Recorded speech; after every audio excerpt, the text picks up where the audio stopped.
இப்ப சொல்லு, உனக்கு என்ன பிரச்சனை? சிவா என்ன காதலிக்கல. அவ மனசுல நான் இல்ல. அப்படி இருக்கும்போது நான் எதுக்கு கல்யாணம் பண்ணிக்கணும்?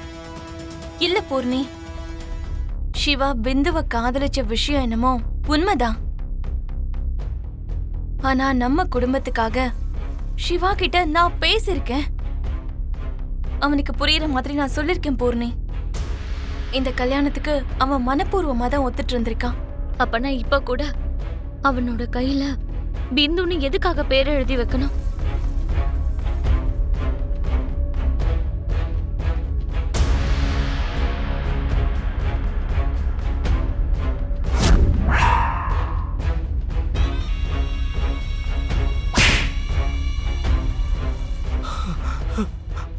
அது வந்துக்கா. வாய முடு. உன் காதலை விட இந்த குடும்பத்தோட கௌரவம் மரியாதை தான் முக்கியம்னு கிளிப்புலுக்கு சொல்ற மாதிரி நான் சொன்னேன்லடா. அப்ப எல்லாத்துக்கும் தலையாட்டினியடா.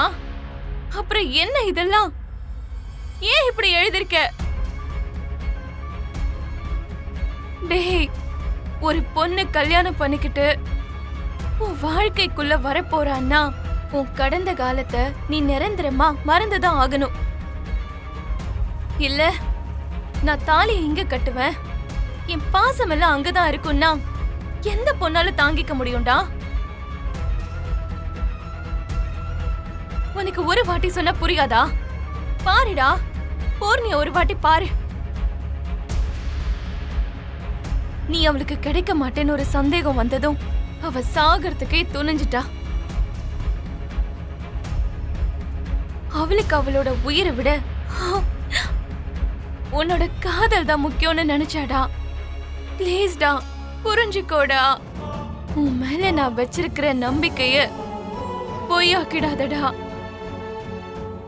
இந்த அக்காவுக்காக இந்த ஒரே ஒரு தியாகம் பண்ணுடா. டேய், உன் கால்ல வேணா விழுறேன்டா. அக்கா, என்ன மன்னிச்சிருக்கா. என்ன மன்னிச்சிருக்கா. என்ன மன்னிச்சிருக்கா.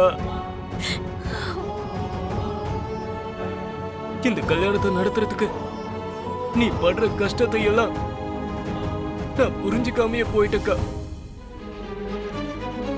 என்னால ஒரு குடும்பமே பாதிக்கப்படும்னு நான் யோசிக்கவே இல்லை. என் காதலால இத்தனை பேரு கண்ணீர் சிந்துறாங்கன்னா எனக்கு அப்படிப்பட்ட காதலே வேண்டாம்க்கா. காதல் மனுஷங்களை சேர்க்கணும், குடும்பத்தை பிரிக்கிறதுக்கு பேர் காதல் இல்லக்கா. நீ சொல்ற மாதிரியே நான் செய்யறேன்க்கா. நான் பூரியவே கல்யாணம் பண்ணிக்கிறேன்க்கா. என்ன மன்னிச்சிருக்கா. என்ன மன்னிச்சிருக்கா. நீ பிடிக்க வேண்டியது ஏன் கால இல்லடா, பூர்ணியோட கைய.